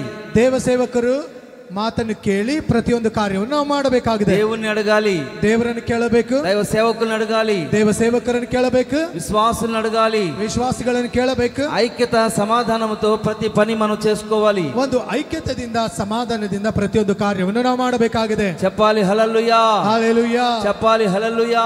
హల్లెలూయా. ఏదన్నా చేయాలనుకున్నప్పుడు, ಯಾವುದನ್ನು ಮಾಡಬೇಕೆಂಬುದಾಗಿ ಹೇಳುವಾಗ విశ్వాసులు మాట్లాడుకొని మీరే చేసుకోకూడదు. ವಿಶ್ವಾಸಿಗಳಾದಂತ ನೀವು ನೀವಾಗಿ ಮಾತನಾಡಿ ಕಾರ್ಯಗಳನ್ನು ಮಾಡಬೇಡ್ರಿ. దేవుని యొక్క కాపరి ఈ సంఘానికి ఉన్నాడు కాబట్టి, ದೇವರು ಕೊಡಲ್ಪಟ್ಟ ಒಂದು ಕುರುಬನು ಈ ಒಂದು ಸಭೆಗಿದ್ದಾನೆ. అడిగి ప్రతిదాన్ని మనం చేయాలి. ನಾವು ಕೇಳಿ ಪ್ರತಿಯೊಂದು ಕಾರ್ಯವನ್ನು ಮಾಡಬೇಕಾಗಿದೆ. అప్పుడే మన కుటుంబానికి క్షేమం కలుగుతుంది. ಆವಾಗ ನಮ್ಮ ಕುಟುಂಬಕ್ಕೆ ಅದು ಕ್ಷೇಮವನ್ನು ಉಂಟು ಮಾಡುತ್ತದೆ. చెప్పాలి హల్లెలూయా, హల్లెలూయా, చెప్పాలి హల్లెలూయా, హల్లెలూయా, చెప్పాలి హల్లెలూయా. హల్లెలూయా. మనం మన కుటుంబాలను మనం గమనించినట్లయితే, ನಮ್ಮ ಕುಟುಂಬದಲ್ಲಿ ನಾವು ಗಮನಿಸುವುದಾದ್ರೆ కూరగాయలు కోసుకోవడానికి మనం కత్తి వాడతాం. ನಾವು ಕಾಯಿಪಲ್ಯನ್ನು ಕಟ್ ಮಾಡುವುದಕ್ಕಾಗಿ ನಾವು ಚಾಕುವನ್ನು ಉಪಯೋಗ ಮಾಡುತ್ತೇವೆ. దానికి మాత్రమే మనం వాడాలది. ಅದು ಅದಕ್ಕಾಗಿಯೇ ಉಪಯೋಗ ಮಾಡಬೇಕು. పీకలు కోసుకోవడానికి కాదండి. ಅದನ್ನು ಕುತ್ತಿಗೆಯನ್ನು ಕಟ್ ಮಾಡುವುದಕ್ಕಾಗಿ ಉಪಯೋಗ ಮಾಡಬೇಡ್ರಿ. పీకలు కోసుకోవడానికి కాదండి, ಕುತ್ತಿಗೆಯನ್ನು ಕಟ್ ಮಾಡುವುದಕ್ಕಾಗಿ ಉಪಯೋಗ ಮಾಡಬೇಡ್ರಿ. ఏ వస్తువు దేనికి వాడాలో మనం జ్ఞానం కలిగి ఉన్నాము. ಯಾವ ವಸ್ತು ಎದಕ್ಕಾಗಿ ಉಪಯೋಗ ಮಾಡಬೇಕು ಎಂಬ ಜ್ಞಾನವು ದೇವರು ನಮಗೆ ಕೊಟ್ಟಿದ್ದಾನೆ. కాబట్టి ఈ దినాన ఏ పని చేయాలో ఏ పని చేయకూడదో ఈ లోకంలో మనం గమనించాలి. ಯಾವ ಕೆಲಸ ಮಾಡಬೇಕು ಯಾವ ಕೆಲಸ ಮಾಡಬಾರದು ಎಂಬುದನ್ನು ನಾವು ತಿಳಿದುಕೊಳ್ಳಬೇಕಾಗಿದೆ. చూడండి, చిన్న పిల్లల్ని ప్రతి క్షణం వాళ్ళని కొడుతూ ఉంటాం మనం అంటున్నాం. ಚಿಕ್ಕ ಮಕ್ಕಳನ್ನು ಪ್ರತಿಯೊಂದು ಕ್ಷಣದಲ್ಲಿ ನಾವು ಹೊಡಿತಾ ಇರುತ್ತೇವೆ. వాళ్ళ చేతుల్ని వాళ్ళని మనం ఏం చేస్తుంటే కొట్టి కొట్టి కొట్టి కొట్టి తిట్టి ఆ పని చేయకూడదు, ఈ పని చేయకూడదు, అల్లరి చేయకూడదు అని మనం ఏం చేస్తాం, చిన్నపిల్లల్ని లైన్లో పెడుతూనే ఉంటాం అన్నమాట. ಚಿಕ್ಕ ಮಕ್ಕಳಿಗೆ ಹೊಡೆದು ಈ ಕೆಲಸ ಮಾಡಬೇಡ ಆ ಕೆಲಸ ಮಾಡಬೇಡ ಎಂಬುದಾಗಿ ಹೊಡೆದು ಅವರನ್ನು ನಾವು ಸರಿ ಮಾಡ್ತಾ ಇರುತ್ತೇವೆ. చిన్నపిల్లలు వాళ్ళు కాబట్టి వాళ్ళకి తెలియదు. ಚಿಕ್ಕ ಮಕ್ಕಳ್ರಿ, ಅವ್ರಿಗೇನು ಗೊತ್ತಿಲ್ಲ. కాబట్టి మనం ఎదిగి ఉన్నాము. ನಾವು ಈಗಾಗಲೇ ಬೆಳೆದಿದ್ದೇವೆ. మనం దేవుని యొక్క సన్నిధిలో బలం పొంది ఉన్నాము. ನಾವು ಕರ್ತನ ಸನ್ನಿಧಾನದಲ್ಲಿ ಬಲ ಉಳ್ಳವರಾಗಿದ್ದೇವೆ. కాబట్టి మనము దేవుని యొక్క ఆయన మాట మనం వినాలి. ಆತನ ಮಾತು ನಾವು ಕೇಳುವವರಾಗಿರಬೇಕು. హల్లెలూయా, హల్లెలూయా, చెప్పాలి హల్లెలూయా. హల్లెలూయా. ఏది రమ్యమైనదో, ఏది ఉన్నతమైనదో, ఏది క్షీణమైనదో, ఏది బలహీనమైనదో, ఏది బలమైనదో ఈ దినాన మనం తెలుసుకోవాలి. ಯಾವುದು ರಮ್ಯವಾದದ್ದು, ಯಾವುದು ಬಲವುಳ್ಳದು, ಯಾವುದು ಬಲಹೀನ ಎಂಬುದನ್ನು ಈ ದಿನ ನಾವು ಕಲ್ತುಕೊಳ್ಳಬೇಕಾಗಿದೆ. ప్రతి దానిని మనం ఆలోచించాలి. ಎಲ್ಲಾ ವಿಷಯದಲ್ಲಿ ಆಲೋಚನೆ ಮಾಡಿ ಕೈ ಹಾಕಬೇಕಾಗಿದೆ. ఈ పని చేస్తే దేవుని యొక్క చిత్తమా కాదా, క్షేమం కలుగుతుందా అనేది తెలుసుకోవాలి. ಈ ಕೆಲಸ ನಾನು ಮಾಡಿದ್ರೆ ಇದು ದೇವರ ಚಿತ್ತನ, ಇದು ನನಗೆ ಕ್ಷೇಮ ಉಂಟಾಗುತ್ತದಾ ಎಂಬುದನ್ನು ನಾವು ವಿಚಾರ ಮಾಡಬೇಕಾಗಿದೆ. ఈ లోకంలో మంచి నీళ్లు ఉన్నాయి, మురికి నీళ్లు ఉన్నవి. ಈ ದಿನದಲ್ಲಿ ಒಳ್ಳೆ ನೀರುಗಳು ಕೂಡ ಇವೆ, ಕೊಳೆತು ಹೋದ ನೀರುಗಳು ಕೂಡ ಇಲ್ಲಿವೆ. మురికి నీళ్లు మనం త్రాగము, ಕೊಳೆತು ಹೋದಂತ ನೀರು ನಾವು ಕುಡಿಯುವುದಿಲ್ಲ. మంచి నీళ్లు మాత్రమే మనం తాగుతాము. ಕುಡಿಯೋಕ್ಕೆ ಯೋಗ್ಯವಾದ ನೀರನ್ನು ಮಾತ್ರ ನಾವು ಕುಡಿಯುತ್ತೇವೆ. మనం ఎప్పుడైనా చూడండి, కాలువలో పోయే నీళ్ళు ఎవరైనా తాగుతారా? ನೋಡ್ರಿ, ಅವತ್ತು ಗಟರ್ನಲ್ಲಿ ಹೋಗುವಂತ ನೀರು ಯಾರಾದ್ರೂ ಕುಡಿತೀರಾ? పరిశుద్ధమైనది, శుభ్రమైనది, క్షేమాన్ని కలిగించేటి మాత్రమే మనం త్రాగుతాము, తింటాము. ಪರಿಶುದ್ಧವಾದದ್ದು ಕ್ಷೇಮವುಳ್ಳವಾದದ್ದು ಮಾತ್ರ ನೀರನ್ನು ನಾವು ಕುಡಿಯುತ್ತೇವೆ. అదే విధంగా మనము క్షేమాభివృద్ధిని కలగజేసే ఈ ఆత్మ సంబంధమైన యొక్క పరిచర్యలలో కూడా మనం ప్రభు సన్నిధిలో ప్రార్థన చేసుకుంటూ ముందుకు సాగాలి. ನಾವು ಕ್ಷೇಮ ಅಭಿವೃದ್ಧಿಯಲ್ಲಿ ಈ ಒಂದು ಸೇವೆಯಲ್ಲಿ ಆತ್ಮಕ್ಕೆ ಅಭಿವೃದ್ಧಿ ಉಂಟು ಮಾಡುವುದನ್ನೇ ಪ್ರಾರ್ಥನೆ ಮಾಡುತ್ತಾ ಸಾಗ್ತಾ ಹೋಗಬೇಕಾಗಿದೆ. చెప్పాలి హల్లెలూయా, హల్లెలూయా, చెప్పాలి హల్లెలూయా. అప్పుడే మన క్షేమం ఎలా ఉంటుందంటే, ಅವಾಗ ನಮ್ಮ ಕ್ಷೇಮ ಯಾವ ರೀತಿಯಾಗಿರುತ್ತದೆ ಅಂದ್ರೆ, ಯೆಶಾಯ ಗ್ರಂಥం ಯೆಶಾಯ ಗ್ರಂಥವು 48వ అధ్యాయము 48ನೇ ಅಧ್ಯಾಯ 18వ వచనంలో మనం గమనించినట్లయితే, 18ನೇ ವಚನ ನಾವು ಗಮನಿಸುವುದಾದ್ರೆ, నీవు నా ఆజ్ఞలను ఆలకింపవలెనని నేనెంతో కోరుకుంటూ ఉన్నాను. ఆలకించిన ఎడల నీ క్షేమము నది వలె, నీ నీతి సముద్ర తరంగము వలె ఉండును. హల్లెలూయా. చెప్పాలి అందరూ హల్లెలూయా. హల్లెలూయా. దేవుని యొక్క వాక్యములో మనం గమనించినట్లయితే, ఈ ಒಂದು ವಾಕ್ಯದಲ್ಲಿ ನಾವು ಗಮನಿಸುವುದಾದ್ರೆ, నువ్వు నా ఆజ్ఞలను ఆలకింపవలెనని ನೀನು ನನ್ನ ಆಜ್ಞೆಗಳನ್ನು ಕೈಗೊಂಡು ನಡೆಯಬೇಕು. నేనెంతో కోరుకుంటూ ఉన్నాను. ನಾನು ಎಷ್ಟೋ ಹೆಚ್ಚಾಗಿ ಅದನ್ನು ಬಯಸುವವನಾಗಿದ್ದೇನೆ. దేవుడు కోరుకుంటూ ఉన్నారు. ದೇವರು ಈ ವಿಷಯವನ್ನು ಬಯಸುವವನಾಗಿದ್ದಾನೆ. ఆయనను మనం అనుసరించాలి.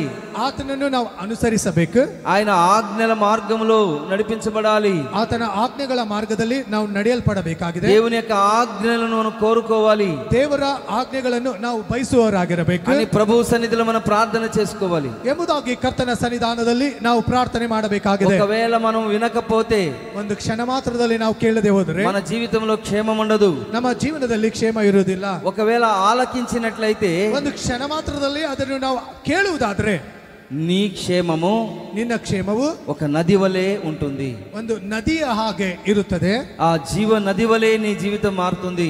ಜೀವದ ನದಿ ಹಾಗೆ ನಿನ್ನ ಜೀವನ ಬದಲಾವಣೆ ಆಗುತ್ತದೆ. ఆ నది చూడండి అనేకులకు ఆశీర్వాదకరంగా ఉంటుంది. ಆ ನದಿಯು ಅನೇಕರಿಗೆ ಅದು ಆಶೀರ್ವಾದಕರವಾಗಿ ಇರುತ್ತದೆ.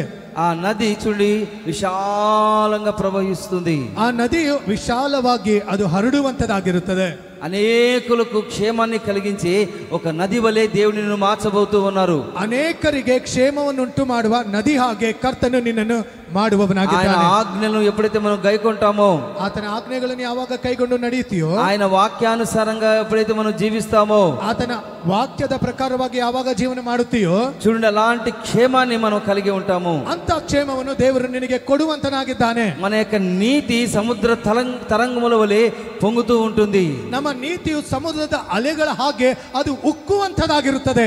చెప్పాలి హల్లెలూయా, హల్లెలూయా. ಹಲ್ಲೆಲೂಯಾ. మన వ్యక్తిగత జీవితంలో, ನಮ್ಮ ವ್ಯಕ್ತಿಗತವಾದ ಜೀವನದಲ್ಲಿ ఇలాంటి ఆశీర్వాదాన్ని మనం పొందుకోవాలి. ಇಂಥ ಆಶೀರ್ವಾದವನ್ನು ನಾವು ಹೊಂದಿಕೊಳ್ತಾ ಇರಬೇಕು. దేవుని యొక్క మాట మనం వినాలి. ದೇವರ ಮಾತನ್ನು ನಾವು ಕೇಳ್ತಾ ಇರಬೇಕು. క్షేమాన్ని మనం పొందుకోవాలి. ಕ್ಷೇಮವನ್ನು ಹೊಂದಿಕೊಳ್ತಾ ಇರಬೇಕು. ఆజ్ఞల మార్గంలో మనం నడిపించబడాలి. ಆಜ್ಞೆಗಳ ಮಾರ್ಗದಲ್ಲಿ ನಾವು ನಡೀತಾ ಇರಬೇಕು. ఇలాంటి జీవితంలో ఇలాంటి జీవితాన్ని మనం కలిగి ఉండాలి.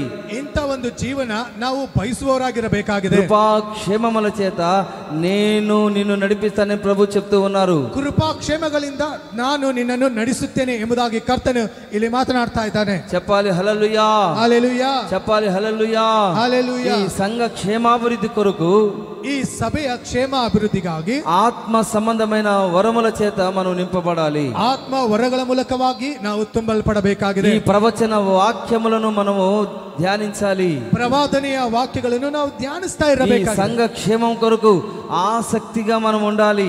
ಈ ಸಭೆಯ ಕ್ಷೇಮದ ಅಭಿವೃದ್ಧಿಗಾಗಿ ಆಸಕ್ತಿಯಿಂದ ನಾವು ಇರಬೇಕಾಗಿದೆ. చెప్పాలి హల్లెలూయా.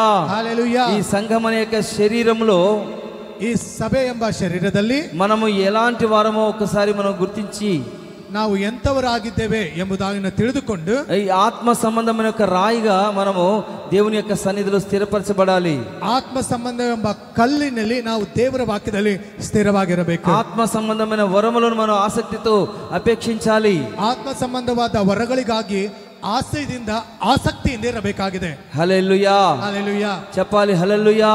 హల్లెలూయా. ఈ ఆత్మ సంబంధమైన వరంలో ప్రవచన వాక్యాన్ని ప్రవచనముగా దేవుని యొక్క సన్నిధిలో మనం పొందుకోవాలి.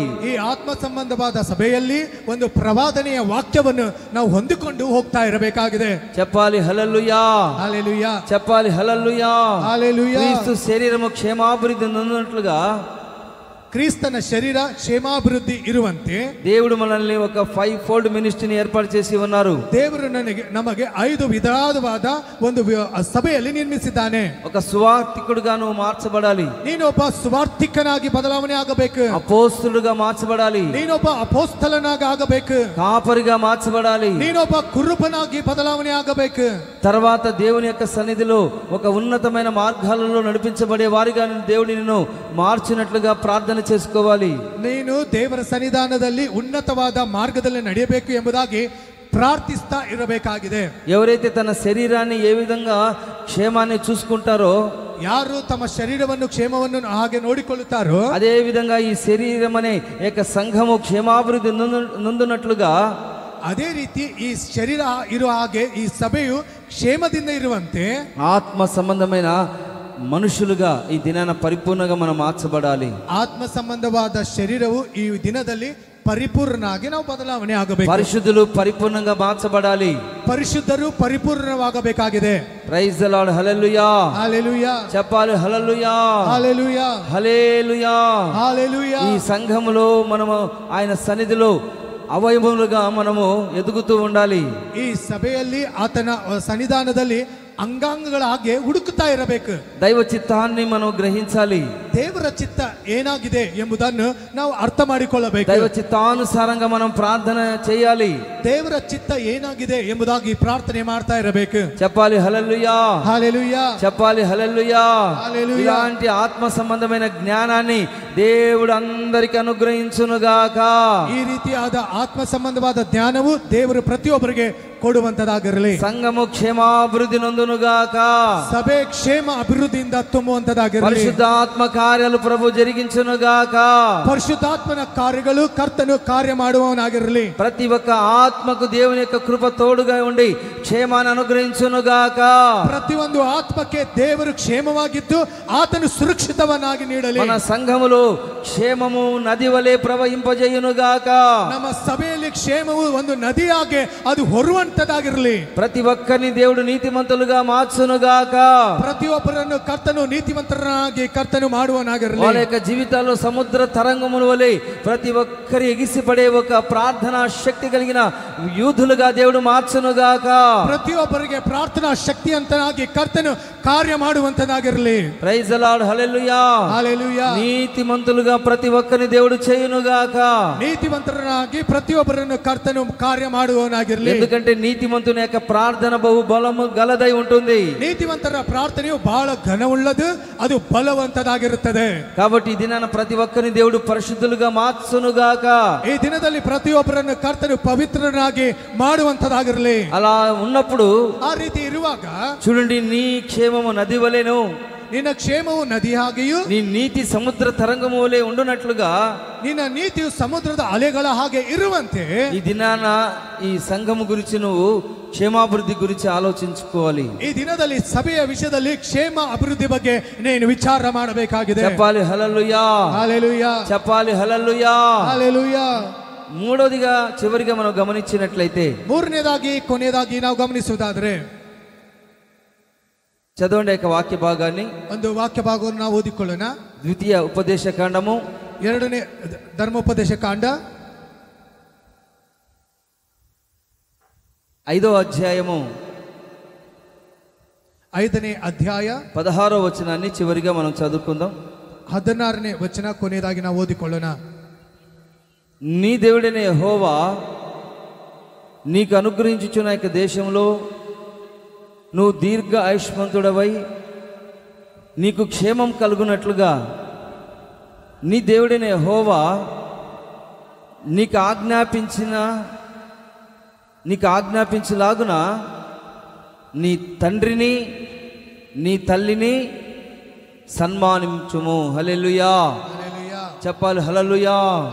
చూడండి, దేవుని యొక్క సన్నిధిలో మనం క్షేమంగా ఉండాలంటే, ದೇವರ ಸನ್ನಿಧಾನದಲ್ಲಿ ನಾವು ಕ್ಷೇಮದಿಂದ ಇರಬೇಕಾದ್ರೆ, దేవుడు నివసించే యొక్క దేశంలో మనం క్షేమ సమాచారం కలిగి ఒక ఉన్నతమైన క్షేమాన్ని మనం పొందుకోవాలని దేవుని యొక్క వాక్యం సెలవిస్తుంది. ದೇವರು ವಾಸಿಸುವಂತ ಸನ್ನಿಧಾನದಲ್ಲಿ ನಾವು ಉನ್ನತವಾದ ಆಶೀರ್ವಾದಗಳು ಹೊಂದಬೇಕು ಎಂಬುದಾಗಿ ದೇವರ ವಾಕ್ಯ ನಮ್ಮೊಟ್ಟಿಗೆ ಮಾತನಾಡ್ತಾ ಇದೆ. అలా చేయాలని దేవుని యొక్క ఆజ్ఞ ఏం చెప్తుందంటే, ಆ ರೀತಿ ಇರಬೇಕಾದ್ರೆ ದೇವರ ಆಜ್ಞೆ ನಮಗೇನಾಗಿದೆ? నీ తల్లిని నీ తండ్రిని సన్మానించుము. నిన్న ತಂದೆಯನ್ನು ನಿನ್ನ ತಾಯಿಯನ್ನು ಸನ್ಮಾನಿಸಬೇಕು. ఎవరైతే తల్లిని తండ్రిని సన్మానిస్తారో, ಯಾರು ನಿನ್ನ ತಂದೆ ತಾಯಿಗಳನ್ನು ಸನ್ಮಾನಿಸುತ್ತೀರೋ, వాళ్ళ మాట వింటారో, ಯಾರು ಅವರ ಮಾತಿಗೆ వాళ్ళని ప్రేమిస్తారో, ಅವರನ್ನು ಪ್ರೀತಿ ಮಾಡುತ್ತಾರೋ, అప్పుడు వాళ్ళు దీర్ఘాయుష్మంతులై క్షేమంగా ఉంటారు. ಅವರು ದೀರ್ಘಾಯುಷ್ಯದಿಂದ ಕ್ಷೇಮದಿಂದಿರುತ್ತಾರೆ. ఈ దినాన్ని మనం గమనించినట్లయితే, ಈ ದಿನದಲ್ಲಿ ನಾವು ಗಮನಿಸುವುದಾದ್ರೆ తల్లిదండ్రుల మాట వినడం లేదండి పిల్లలు. ತಂದೆ ತಾಯಿಗಳ ಮಾತು ಮಕ್ಕಳು ಕೇಳ್ತಾ ಇಲ್ಲ. ఏ పని చేయరంట కొంతమంది జీవితాల్లో మనం గమనించినట్లయితే. ಅವರ ಜೀವನದಲ್ಲಿ ನಾವು ಗಮನಿಸುವುದಾದ್ರೆ ಯಾವ ಕೆಲಸ ಮಾಡುವುದಿಲ್ಲ. విజిటింగ్ పోయినప్పుడు చెప్తూ ఉంటారు, పని చేయరు, మాట వినరు, విధేయత చూపించారని తల్లిదండ్రులు చాలా బాధపడుతూ ఉన్నారండి. ನಾವು ಮನೆಗಳನ್ನು ಸಂಧಿಸುವುದಕ್ಕಾಗಿ ಹೋಗುವಾಗ ನಮ್ಮ ಮಕ್ಕಳು ನಮ್ಮ ಯಾವ ಕೆಲಸ ಮಾಡಲ್ಲ, ನಮ್ಮ ಮಾತುಗಳು ಕೇಳಲ್ಲ ಎಂಬುದಾಗಿ ಅವರು ಹೇಳುವುದು ನಾವು ನೋಡುತ್ತಾ ಇರುತ್ತೇವೆ. తల్లిదండ్రులు చెప్పిన మాట కొద్ది కూడా వినడం లేదు, చదువుకోవడం లేదు, ತಂದೆ ತಾಯಿಗಳು ಹೇಳಿದಂತ ಮಾತು ಅಥವಾ ಅವರು ಸರಿಯಾಗಿ ಓದ್ತಾ ಇಲ್ಲ, ప్రార్థన చేసుకోవడం లేదు, ಅವರು ಪ್ರಾರ್ಥನೆ ಮಾಡ್ತಾ ಇಲ್ಲ, బైబిల్ చదవడం లేదు, ಅವರು ಬೈಬಲ್ ಓದುವ ಮನಸ್ಸು ಮಾಡ್ತಾ ಇಲ್ಲ, లోక సంబంధమైన మార్గాల్లో నడిపించబడుతూ ఉన్నారు, ಲೋಕ ಸಂಬಂಧವಾದ ಮಾರ್ಗದಲ್ಲಿ ಅವರು ನಡೀತಾ ಹೋಗ್ತಾ ಇದ್ದಾರೆ అని తల్లిదండ్రులు చాలా బాధపడిపోతూ ఉన్నారు. ಎಂಬುದಾಗಿ ತಂದೆ ತಾಯಿಗಳು ಬಹಳ ದುಃಖ ಪಡ್ತಾ ಇದ್ದಾರೆ. వాళ్ళ క్షేమం ఉండదు, ಅವರಿಗೆ ಕ್ಷೇಮ ಇರುವುದಿಲ್ಲ. తల్లిదండ్రుల మాట ఎప్పుడైతే మనం వింటామో, ಯಾವಾಗ ತಂದೆ ತಾಯಿಗಳ ಮಾತು ನಾವು ಕೇಳುತ್ತೇವೋ శాపమంతా తొలగిపోతుంది, ನಮಗಿರುವ ಪ್ರತಿ ಶಾಪವು ಬಿಟ್ಟು ಹೋಗುತ್ತದೆ. దేవుని యొక్క సన్నిధిలో మనం ఆశీర్వదించబడతాం. ನಾವು ದೇವರ ಸನ್ನಿಧಾನದಲ್ಲಿ ಆಶೀರ್ವಾದದಿಂದ ಒಂದು ಇರುತ್ತೇವೆ. దావీదు కుమారుల్లో ఇద్దరు దేవుని మాట వినలేదన్నమాట. ದಾವಿದ ಕುಮಾರರಲ್ಲಿ ಇಬ್ಬರು ದೇವರ ಮಾತು ಕೇಳಲಿಲ್ಲ. చూడండి, అదోనియా అనే ఒకడు ఉన్నాడు. ಅದೋನಿಯಾ ಎಂಬ ವ್ಯಕ್ತಿಯು ಅಲ್ಲಿದ್ದಾನೆ. దేవుని యొక్క చిత్తాన్ని గ్రహించకుండా, ದೇವರ ಚಿತ್ತವನ್ನು ಗ್ರಹಿಸದೆ, దేవుని యొక్క ఉద్దేశాన్ని గమనించకుండా, ದೇವರ ಉದ್ದೇಶ ಏನಾಗಿದೆ ಎಂಬುದಾಗಿ ಗ್ರಹಿಸದೆ, అదోనియా అనే ఒకడు, ಅದೋನಿಯಾ ಎಂಬ ವ್ಯಕ್ತಿಯು తన ఆలోచనల ప్రకారంగా అందరిని పోగేసుకుని, చూడండి, దావీదుకు విరోధంగా ప్రవర్తిస్తూ ఉన్నాడు. ಆತನ ಆಲೋಚನಾ ಪ್ರಕಾರವಾಗಿ ದಾವಿದಗೆ ವಿರೋಧವಾಗಿ ಅವನು ವಿರುದ್ಧವಾಗಿ ನಡೀತಾ ಇದ್ದಾನೆ. నేను రాజు అయిపోవాలి, దావీదు తర్వాత ದಾವಿದನಾದ ಮೇಲೆ ನಾನು ರಾಜನಾಗಬೇಕು, నా తండ్రి తర్వాత నేనే రాజుగా ఉండాలి, ನನ್ನ ತಂದೆ ಆದ ಮೇಲೆ ನಾನೇ ರಾಜನಾಗಿರಬೇಕು అని ఆలోచన కలిగి ఉన్నాడు ಎಂಬುದಾಗಿ ಆಲೋಚನೆ ಉಳ್ಳವನಾಗಿದ್ದರು. కానీ అతని ఆలోచన భక్తిహీనమైన ఆలోచన దేవుడు నెరవేర్చలేదు. ಆತನ ಆಲೋಚನೆ ಭಕ್ತಿಹೀನದ ಆಲೋಚನೆ ಅದು ದೇವರು ನೆರವೇರಿಸಲಿಲ್ಲ. అబ్షాలోమును గురించి మనం ఆలోచించినట్లయితే, ಅಬ್ಷಾಲೋಮನ ಬಗ್ಗೆ ನಾವು ಆಲೋಚನೆ ಮಾಡುವುದಾದ್ರೆ అతను కూడా అర్ధ ఆయుష్లోనే చనిపోయాడండి. ಆತನು ಕೂಡ ಅರ್ಧ ಆಯುಷ್ಯದಲ್ಲಿ ಸತ್ತೋದನು. కాబట్టి దేవుని మాట, తల్లిదండ్రుల మాట మనం వినాలి. ಆದ ಕಾರಣ ತಂದೆ ತಾಯಿಗಳ ಮಾತುಗಳು ನಾವು ಕೇಳಬೇಕು. అప్పుడే మనం క్షేమాన్ని మనము చూస్తామన్నమాట. ಅವಾಗ ಮಾತ್ರ ನಾವು ಕ್ಷೇಮವನ್ನು ನೋಡುತ್ತೇವೆ. చూడండి, సొలొమోను మహాభక్తుడు ಸೊಲೊಮೋನನಾದ ಮಹಾಭಕ್ತನು షిమితో ఒక మాట చెప్తూ ఉన్నాడు. ಶಿಮಿನೊಟ್ಟಿಗೆ ಒಂದು ಮಾತನ್ನು ಹೇಳ್ತಾ నువ్వు ಇದ್ದಾನೆ. యెరూషలేములో ఉన్నంత ಕಾಲము ನೀನು ಯೆರೂಸಲೇಮಿನಲ್ಲಿ ಇರುವಂತ ಕಾಲವು నేను నిన్ను చంపను. ನಾನು ನಿನ್ನನ್ನು ಸಾಯಿಸುವುದಿಲ್ಲ. యెరూషలేము అంటే ಯೆರೂಸಲೇಮ್ ಎಂದ್ರೆ దేవుని మందిరము. ಅದು ದೇವರ ಮಂದಿರವು. చూడండి, సొలొమోను మహాభక్తుడు చెప్తూ ఉన్నాడు, ಸೊಲೊಮೋನ ಮಹಾಭಕ್ತನು ಈ ರೀತಿಯಾಗಿ ಹೇಳ್ತಾ ಇದ್ದಾನೆ. షిమితో చెప్తూ ఉన్నాడు, ಶಿಮಿನೊಟ್ಟಿಗೆ ಈ ರೀತಿಯಾಗಿ ಹೇಳ್ತಾ నువ్వు ಇದ್ದಾನೆ, ఇక్కడనే ఉండు ನೀನು ಇಲ್ಲಿ ಇರು అని చెప్పినప్పుడు ಎಂಬುದಾಗಿ ಹೇಳಿದಾಗ 3 సంవత్సరాలు యెరూషలేములోనే ఉన్నాడు. 3 ವರ್ಷ ಯೆರೂಸಲೇಮಿನಲ್ಲಿದ್ದನು. 3 సంవత్సరాలు దాటిన తర్వాత 3 ವರ್ಷಗಳಾದ ಮೇಲೆ అతను బయటికి వెళ్ళి, యెరూషలేము నుండి బయటికి వెళ్ళి ఏదో పనులు చూసుకుని వస్తూ ఉన్నాడు. 3 ವರ್ಷಗಳಾದ ಮೇಲೆ ಹೊರಗಡೆ ಹೋಗಿ ಬೇರೆ ಕೆಲಸಗಳನ್ನು ನೋಡಿ ಬರ್ತಾ ಇದ್ದಾನೆ. ఎప్పుడైతే బయటికి వెళ్ళాడో, ಯಾವಾಗ ಹೊರಗಡೆ ಹೋದನೋ, ఎప్పుడైతే సంఘం నుంచి బయటికి వెళ్ళాడో, ಯಾವಾಗ ಸಭೆಯಿಂದ ಹೊರಗಡೆ ಹೋದನೋ, అతను వెంటనే అతన్ని చంపేశారండి. ತಕ್ಷಣ ಆತನನ್ನು ಕೊಂದು ಹಾಕಿದರು. కాబట్టి దినాన ಆದ ಕಾರಣ ಈ ದಿನದಲ್ಲಿ ప్రభువు చెప్తూ ఉన్నాడు, ಕರ್ತನು ಹೇಳ್ತಾ ಇದ್ದಾನೆ, నువ్వు యెరూషలేములోనే ఉండాలి, ನೀನು ಯೆರೂಸಲೇಮಿನಲ್ಲಿ ಇರಬೇಕು, నువ్వు తల్లిదండ్రులను ప్రేమించాలి, ನೀನು ತಂದೆ ತಾಯಿಗಳನ್ನು ಪ್ರೀತಿ ಮಾಡಬೇಕು, అప్పుడు నీ జీవితంలో ఆశీర్వాదం కలుగుతుంది. ಅವಾಗ ನಿನ್ನ ಜೀವನದಲ್ಲಿ ಆಶೀರ್ವಾದ ಉಂಟಾಗುತ್ತದೆ. చెప్పాలి హల్లెలూయా, ಹಲ್ಲೆಲೂಯಾ, చెప్పాలి హల్లెలూయా. ಹಲ್ಲೆಲೂಯಾ. పెద్దల మాటలు మనం వినాలి, ಹಿರಿಯರ ಮಾತುಗಳನ್ನು ನಾವು ಕೇಳುವವರಾಗಿರಬೇಕು. తండ్రుల యొక్క మాట మనం వినాలి, ನಾವು ತಂದೆ ತಾಯಿಗಳ ಮಾತುಗಳನ್ನು ಸನ್ಮಾನಿಸಬೇಕು. మంచి మాటలు మనం వినాలి, ಒಳ್ಳೆ ಮಾತುಗಳು ನಾವು ಗ್ರಹಿಸಬೇಕು. కాబట్టి ఈ దినాన ఎలా వింటే మనము క్షేమాన్ని మనము పొందుకుంటామో మనం ఆలోచించుకోవాలి.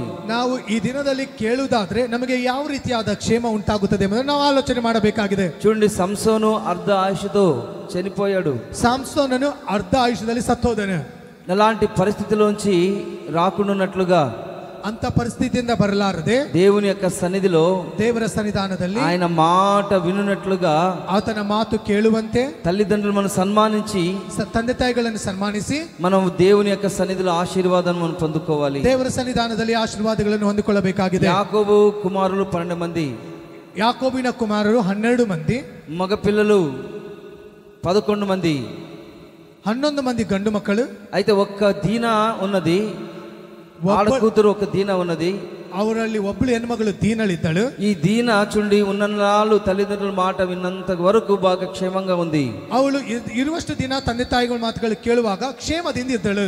ఎప్పుడైతే ఆమె బయటికి వెళ్ళిపోయిందో, ಯಾವಾಗ ಹೊರ ನೋಟವನ್ನು ನೋಡುವುದಕ್ಕಾಗಿ ఆమె జీవితం క్షేమం లేకుండా పోయింది. ಅವಳ ಜೀವನದಲ್ಲಿ ಕ್ಷೇಮವಿಲ್ಲದೆ ಹೋದಳು. కాబట్టి ఈ దినాన మనం గమనించాలి, ಈ ದಿನದಲ್ಲಿ ನಾವು ಗಮನಿಸಬೇಕಾಗಿದೆ. తల్లిదండ్రుల యొక్క మాట ఎప్పుడైతే మనం వింటామో, ಯಾವಾಗ ತಂದೆ ತಾಯಿ ಮಾತು ಕೇಳುತ್ತೇವೋ దీర్ఘాయుషు కలిగి దీర్ఘాయుಷ್ಯವುಳ್ಳವರಾಗಿ ఈ దేవుడు మనకు అనుగ్రహించిన యొక్క దేశంలో, ದೇವರು ನಮಗೆ ಅನುಗ್ರಹಿಸುವ ದೇಶದಲ್ಲಿ దేవుని యొక్క సన్నిధిలో క్షేమంగా ఉండునట్లుగా ದೇವರ ಸನ್ನಿಧಾನದಲ್ಲಿ ಕ್ಷೇಮದಿಂದ ಇರುವಂತೆ ప్రభు సన్నిధిలో మనం తీర్మానం చేసుకోవాలి. ಕರ್ತನ ಸನ್ನಿಧಾನದಲ್ಲಿ ಒಂದು ತೀರ್ಮಾನ ಮಾಡಿಕೊಳ್ಳಬೇಕಾಗಿದೆ. నేను ప్రాకారం వంటి దాననైతిని, ನಾನು ಪಾಡೆಗೋಟುವಂತನಾಗಿದ್ದೇನೆ. అతని దృష్టికి నేను క్షేమము పొంది ఉన్నాను, ನಾನು ಆತನ ದೃಷ್ಟಿಯಲ್ಲಿ ನಾನು ಕ್ಷೇಮದಿಂದಿರುವವನಾಗಿದ್ದೇನೆ అని షులోమితి దేవుని యొక్క సన్నిధిలో ప్రార్థన చేసుకుంటుంది. ಶಿಲೋಮತಿಯು ದೇವರ ಸನ್ನಿಧಾನದಲ್ಲಿ ವಿಜ್ಞಾಪನೆ ಮಾಡ್ತಾ ಇದ್ದಳು. కాబట్టి ఈ మధ్యాహ్న కాల సమయంలో ಈ ಒಂದು ಮಧ್ಯಾಹ್ನದ ಸಮಯದಲ್ಲಿ ప్రభు సన్నిధిలో ಕರ್ತನ ಸನ್ನಿಧಾನದಲ್ಲಿ అందరూ మోకరించి ನಾವೆಲ್ಲರೂ ಕರ್ತನ ಸನ್ನಿಧಾನದಲ್ಲಿ ಮೊಣಕಾಲು ಉರಿದವರಾಗಿ ప్రార్థన చేసుకుందాం. ನಾವು ಪ್ರಾರ್ಥನೆ ಮಾಡಿಕೊಳ್ಳೋಣ. అందరూ మోకరించండి, ಎಲ್ಲರೂ ಮೊಣಕಾಲು ಉರಿದವರಾಗಿರ್ರಿ. దేవుని యొక్క సన్నిధిలో మనం ప్రార్థన చేసుకుందాం. ದೇವರ ಸನ್ನಿಧಾನದಲ್ಲಿ